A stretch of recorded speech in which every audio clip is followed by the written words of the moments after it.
আসসালামু আলাইকুম বন্ধুরা, তানিয়া ভিলেজ কিচেন আপনাদের সবাইকে স্বাগতম। হাজির হয়ে গেছি নতুন আর একটা ভিডিও নিয়ে। দেখে আপনারা বুঝতে পারতেছেন এটা হচ্ছে ঘাটকোলের রেসিপি। চিংড়ি মাছ দিয়ে ঘাটকোল রান্না করায়। এই চিংড়ি মাছ দিয়ে ঘাটকোলটা রান্না করেছি কিভাবে আপনাদেরকে সবিস্তারিত দেখাই দেব। এখনকার সময় হাটে বাজারে প্রচুর পরিমাণে ঘাটকোল পাওয়া যাচ্ছে। এমনকি যাদের বাড়ি গ্রামে তাদের বাগান কাঁঠালে তো প্রচুরই তো দেখা যায়। এই ঘাটকোলটা আমি কিভাবে রান্না করেছি আপনাদেরকে দেখাই দেব। আমি এই ঘাটকোলগুলো আমি নিজেদের বাগান থেকেই তুলে নিয়েছি। দেখুন কতটা সুন্দর দেখতে এবং কত মোটা মোটা। আপনারা আপনাদের বাড়ির পাশে যদি এরকম থাকে অবশ্যই তুলে নেবেন। আশা করি আপনারা সম্পূর্ণ ভিডিওটা দেখবেন। ভালো লাগলে একটা লাইক করবেন, কমেন্ট করবেন। আর এখন যারা সাবস্ক্রাইব করেনি দ্রুত সাবস্ক্রাইব করে আমার পাশে থাকবেন এবং অল বাটনটা অন করে রাখবেন। শেষ পর্যন্ত দেখার অনুরোধ রইল। চলুন যাওয়া যাক মূল ভিডিও। প্রথমে আমি এই ঘাটকোলগুলোকে বাইছে নেব। দেখুন আমি কিভাবে বাছতেছি, আপনারা একইভাবে বাইছে নেবেন।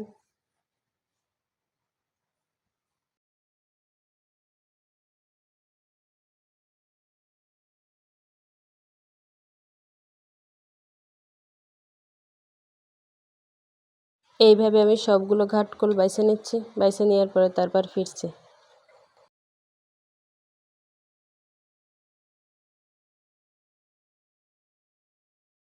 সব ঘাটকোল আমার বাইছে নিয়ে হয়ে গেছে। দেখুন সাথে কতগুলো আমি চিংড়ি মাছও নিয়েছি।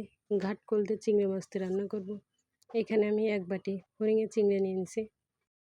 আপনারা যে কোনো সাইজের চিংড়ি মাছ দিয়েই রান্না করতে পারেন, এমনকি চিংড়ি মাছ ছাড়াও রান্না করতে পারেন। একই সাথে আমি কাঁঠালের বিচিও দেব। এবার আমি মশলা বেটে নেব। এখানে আমি মশলা বেটে নিচ্ছি। কী মশলা নিচ্ছি?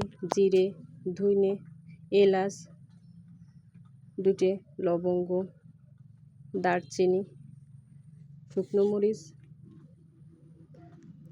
রসুন, পেঁয়াজ, এইসব মশলা আমি একত্রিত করে আগে বেটে নেব।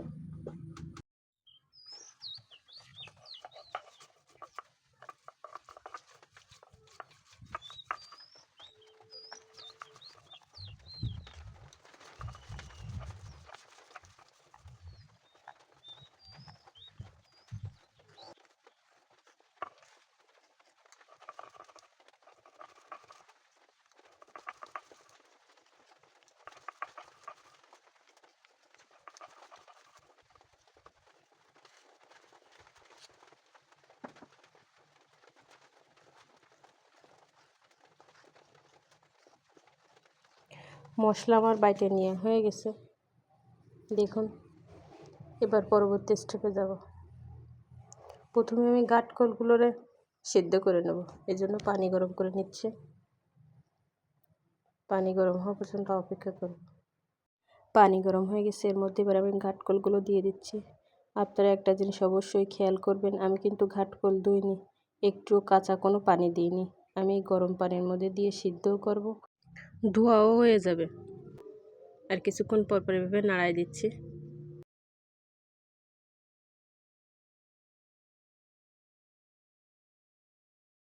নাড়াই নেওয়া হয়ে গেছে। এই পর্যায়ে আমি এর মধ্যে 1 চামচ লবণ দিয়ে দেবো। এতে করে গাল চুলার সম্ভাবনা খুবই কম হয়ে যাবে এবং এর ভালোভাবে সিদ্ধ করে নিলে রসটাও বের হয়ে যাবে। এই পর্যায়ে আমি সিদ্ধ করে নেওয়ার পরে তারপরে ফিরছি।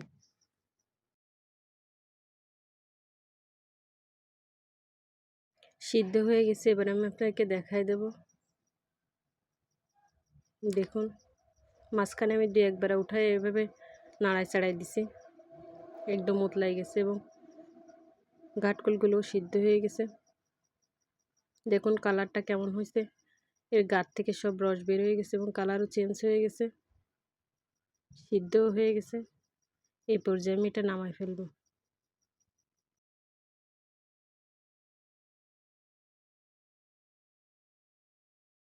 ঝরায় নিয়ে নিছি। এই পর্যায়ে আমি একটা হাতে পলিথিন দিয়ে দিছি, দিয়ে গরম অবস্থায় আমি এভাবে চাইপে চাইপে রস বের করে নেব। খালি হাতে এটা করা যাবে না, এতে করে হাত চুলকাবে। দেখুন চাইপে চাইপে যতক্ষণ পারা যায় এর সব রসগুলো আমি বের করে নেব।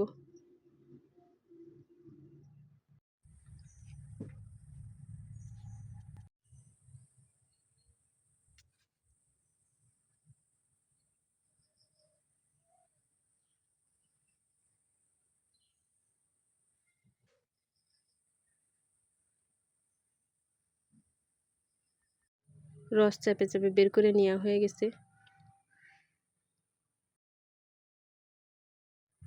আমার সব কিছু রেডি করে নেওয়া হয়ে গেছে। ঘাটকলের মধ্যে আমি কাঁঠালের বিচি দিয়ে দেব। এর জন্য আমি আগে থেকে ছেলে নিছি। আমি এর গার খোসাটাও ফেলে দিয়েছি এবং ছোট ছোট করে কুচোয় নিছি, এতে খেতে ভালো হবে।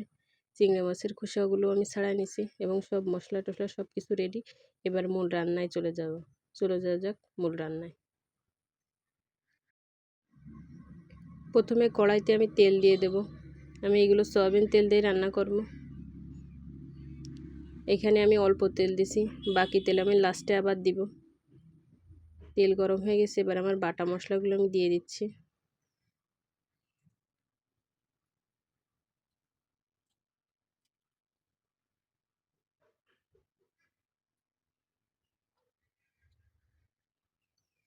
এই পর্যায়ের মধ্যে আমি চিংড়ি মাছগুলো দিয়ে দিচ্ছি।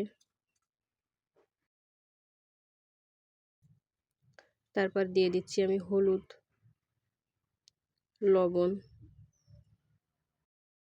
এবার আমি সব মশলা ভালোভাবে মাখায় নেব এবং এর গাত থেকে যে পানি হবে সেই পানিটাকে টানায় নেব।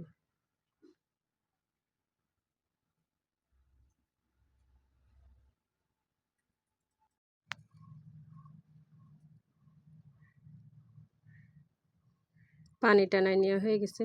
দেখুন এই পর্যায়ে আমি বাটিটা ধুয়ে অল্প একটু পানি দিয়ে দেব। মশলার বাটিতে ছিল যে বাটিতে, সেই বাটিটা দিয়ে অল্প একটু পানি দিয়ে দিচ্ছি। এই পানিটাও আমি টানায় নেব। পানি টানানো হয়ে গেছে, এর উপর দিয়ে আমি সেই কাঁঠালের বিচিগুলো দিয়ে দিচ্ছি।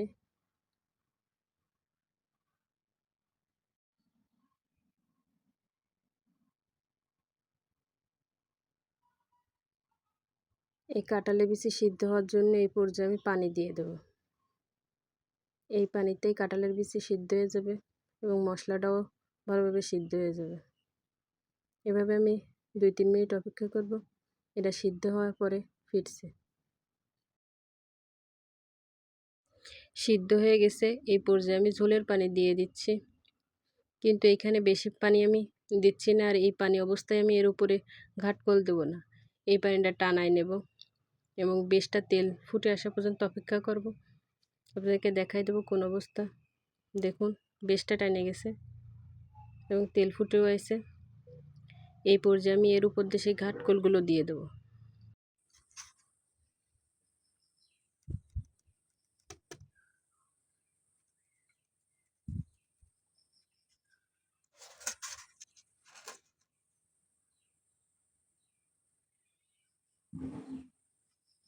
মাখায় দেওয়া হয়ে গেছে। এর উপর দিয়ে আমি এবার একটু অল্প করে তেল দিয়ে দেবো, কাঁচা তেল। দেখুন দিয়ে এবার এটা আমি ঢাইকে দেব। একদম লিভে আছে, এইভাবে আমি বেশ কিছু সময় জাল দেব। তারপরে আপনাদেরকে আবার দেখাই দেব। দেখুন কিছু সময় পর এভাবে আবারও উল্টাই দেব। আর আমি এইভাবে চুলার উপরে বেশ কিছু সময় রাখবো আর এবং কিছুক্ষণ পর পর এভাবে পাল্টাই দেব।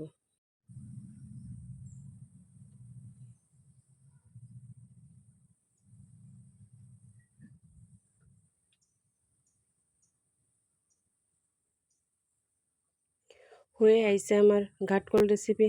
এই পর্যায়ে আমি এর উপর দিয়ে এক টুকরো লেবুর রস দিয়ে দেবো।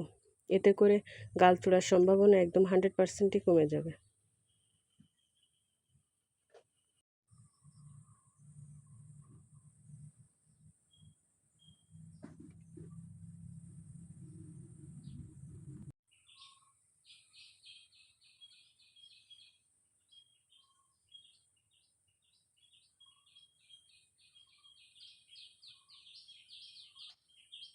হয়ে গেছে আমার ঘাটকল রান্না করা। এই পর্যায়ে আমি এটা নামায় ফেলতেছি। এতক্ষণ আমার সাথে থাকার জন্য অসংখ্য ধন্যবাদ। আমার ভিডিওটা যদি আপনাদের ভালো লেগে থাকে একটা লাইক করবেন, কমেন্ট করবেন। আর এখনও যারা সাবস্ক্রাইব করেনি দ্রুত সাবস্ক্রাইব করে অল বাটনটা অন করে আমার পাশে থাকবেন। দেখুন কত সুন্দর হয়েছে, দেখতেও যেমন হয়েছে, খেতেও আলহামদুলিল্লাহ খুবই ভালো। আবারও দেখা হবে নতুন কোনো আইটেম নিয়ে। ততক্ষণ আপনারা ভালো থাকুন, সুস্থ থাকুন। আল্লাহ হাফেজ।